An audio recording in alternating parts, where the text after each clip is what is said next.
Hola compañero, vamos a hacer otro ejemplo de datos agrupados.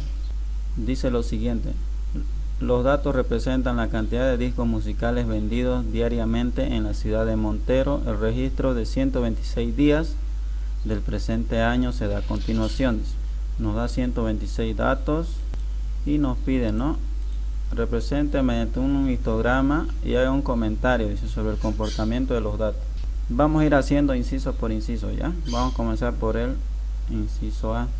Como nos pide realizar un histograma, sabemos que el histograma, para graficarlo, necesitamos la frecuencia y los intervalos de clase.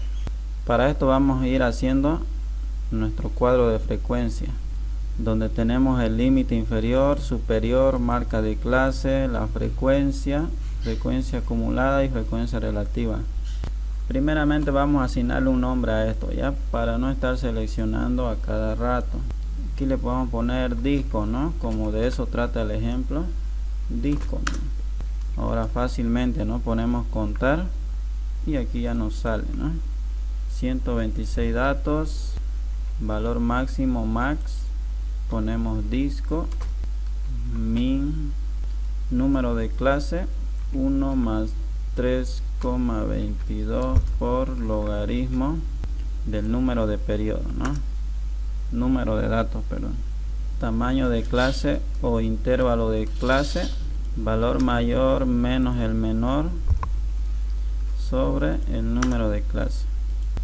Entonces vamos a tener entre 7 y 8 intervalos aquí, ¿no? El valor menor o límite inferior comenzamos con 100. El intervalo de clase podemos trabajarlo con un 80, ¿no? Sumamos cada intervalo a cada límite. Como este intervalo es constante, lo fijamos y tenemos, ¿no?, 7 intervalos. Otra condición es que el valor mayor esté dentro de los dos últimos intervalos o límites. Entonces el 652 sí se encuentra dentro, ¿no? Pasamos a la marca de clase, es la suma de los dos límites entre 2. Frecuencia, datos, dice, ya sabemos que nuestros datos son disco. Grupo, seleccionamos el grupo superior y hace un ajuste de la frecuencia, y la sumatoria nos tiene que sumar igual al número de datos, ¿no? Esa es otra condición, podemos decir.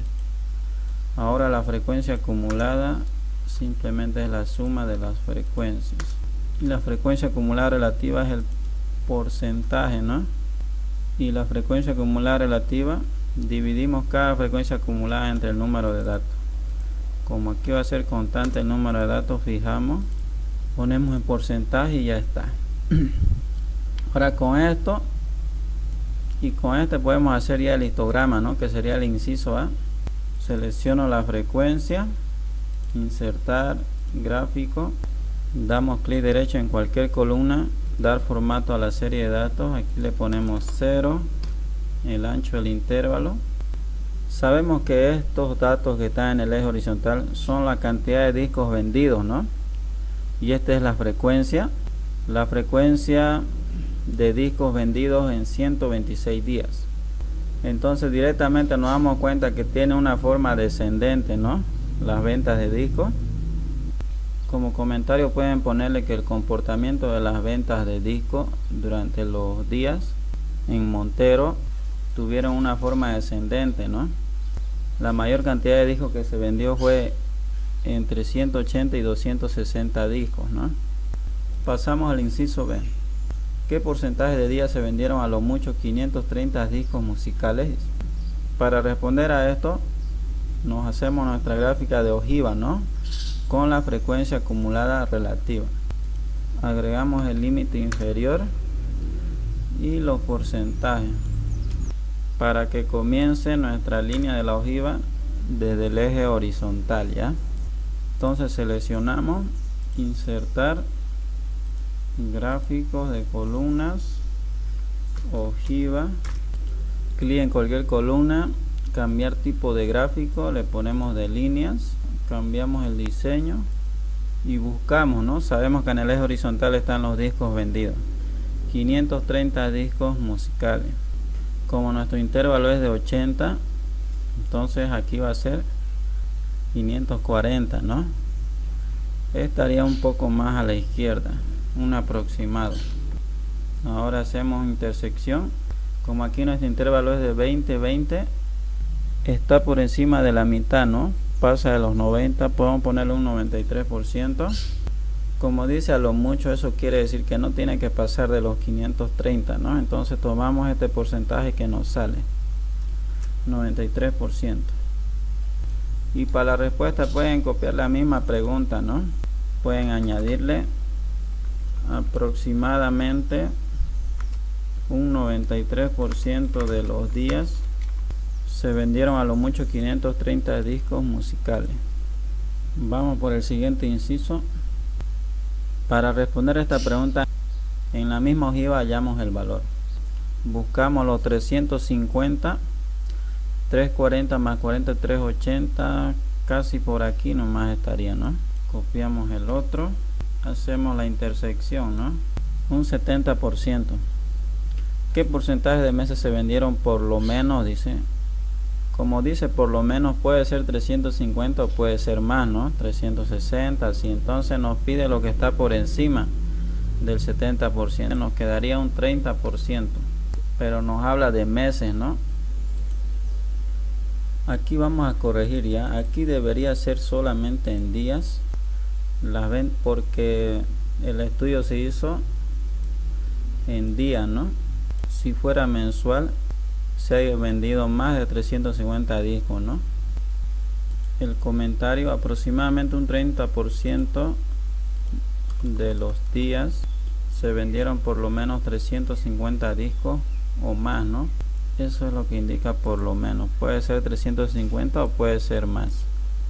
Vamos por el siguiente inciso. Si se quiere gastar en más publicidad y se desea que a lo mucho un 15% de los días se tenga que gastar, ¿cuántos discos musicales se deben vender como mínimo para no generar más gastos en publicidad? Nos vamos a nuestro gráfico de ojiva. Buscamos, ¿no? Ahora nos da un porcentaje, entonces con ese porcentaje vamos a entrar a nuestro gráfico. Un 15%, ¿no? Hacemos intersección y nos sale entre 100 a 180, ¿no? Ventas de discos. Entonces, como el intervalo es de 80 a 140 sería. Nos pide, ¿no? ¿Cuántos discos musicales se deben vender como mínimo para no generar más gastos en publicidad? Como mínimo se deben vender 140 discos musicales para no generar más gastos en publicidad. Pasamos a la siguiente pregunta. Nos pide qué tipo de sesgo presenta la curva de frecuencia. Para esto vamos a ocupar la fórmula del coeficiente de asimetría, que nos va a mostrar, ¿no?, la forma del sesgo que tienen nuestros datos. Aquí tenemos nuestra fórmula: 3 por la media menos la mediana sobre la desviación estándar. Todo esto es incógnita, ahorita no tenemos ninguno, ¿no? Pero podemos hallarlo. Para datos agrupados se ocupan las siguientes fórmulas. Aquí tenemos la media para datos agrupados, la mediana y la varianza, ¿no? Para hallar la desviación estándar necesitamos la varianza. Entonces esto debemos hallar, ¿no? Me traigo aquí mi tabla porque sí la voy a necesitar. F por X, primero vamos a hallar lo que está en el numerador. Multiplicamos frecuencia por la marca de clase, hacemos la sumatoria y ese va a ser nuestro promedio. En promedio se vende 287 discos, digamos. Ahora la mediana, una vez hallado el promedio, buscamos en qué intervalo se encuentra, ¿no? Está aquí, en esta fila.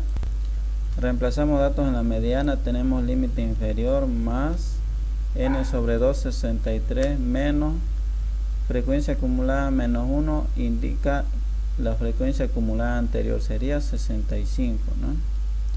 Sobre la frecuencia 20, cerramos paréntesis, multiplicamos por el intervalo que era 80, ¿no? Tenemos una mediana de 252, hallamos la varianza. Lo que está en el numerador vamos a hacer aquí los cálculos.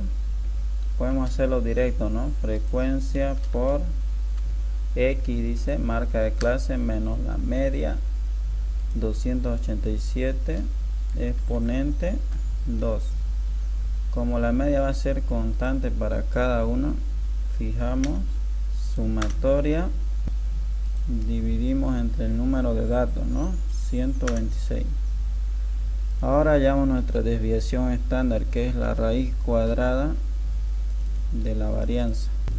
Ahora podemos reemplazar nuestros datos, ¿no? Ya tenemos todo. Entonces 3 por la media menos la mediana sobre la desviación estándar. Entonces el tipo de sesgo que presenta la curva de frecuencia presenta una simetría positiva. Vamos a dibujarlo. Esto indica que la moda es menor a la mediana y la mediana es menor a la media. 252 es menor a 287, ¿no? Esta sería la curva de frecuencia.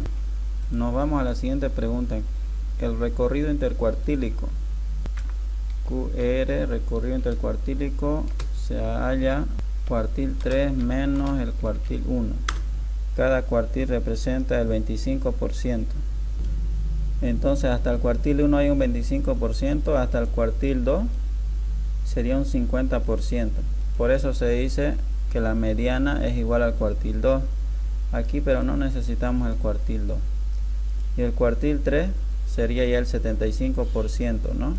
Y así, y el cuartil 4 el 100%. Para hallar los cuartiles en datos agrupados usamos la misma fórmula de la mediana, ¿ya? Copiamos esta fórmula. Lo único que cambia es esta parte de aquí, n sobre 2. Hallamos la posición. Si vamos a hallar el cuartil 1, multiplicamos por 1. Si vamos a hallar el cuartil 2, multiplicamos por 2. Y así. Si vamos a hallar el cuartil 3, por 3. Para hallar la posición. Entonces voy a hallar la posición para el cuartil 1. Sería 1 por n, 126 entre 2. Aquí no sería entre 2, sería entre 4 porque son cuartiles. 31,5. Con este valor nos vamos a la frecuencia acumulada y buscamos, ¿no? Si no lo encontramos, tomamos el superior. Buscamos en la frecuencia acumulada 31,5, no hay, ¿no? Pero tenemos el 32. Entonces vamos a trabajar con esta fila y reemplazamos los datos de aquí. Límite inferior más la posición, que sería esta, ya tenemos, menos la frecuencia acumulada anterior, asumimos que es 0, sobre la frecuencia 32 por el intervalo 80, ¿no? 178. Este 178 es del cuartil 1. Podemos decir entonces que un 25% de los 126 días se lograron realizar ventas menores a 178. Y lo que queda es el 75%, ¿no? Y el 75% de los días se lograron ventas mayores a 178. Esa sería la interpretación. Ahora hallamos el cuartil 3, la posición. 3 por los 126 entre 4, 94. Buscamos en la frecuencia acumulada, está entre estos dos intervalos, ¿no? Entonces tomamos el superior. Misma fórmula, hallamos el cuartil 3, límite inferior más la posición menos la frecuencia acumulada anterior sobre la frecuencia, multiplicamos por el intervalo. 380. Entonces ahora el cuartil 3 ya representa el 75%, ¿no? Decimos el 75% de los 126 días se lograron hacer ventas de discos menores a 380 y un 25% de los días se lograron hacer ventas mayores a 380 discos. Esa sería la interpretación, pero el recorrido intercuartílico es la resta de ambos, ¿no? Cuartil 3 menos el cuartil 1. 281 es el recorrido intercuartílico. Eso sería todo, compañeros. Repásenlo el ejemplo, ¿ya? Hasta luego.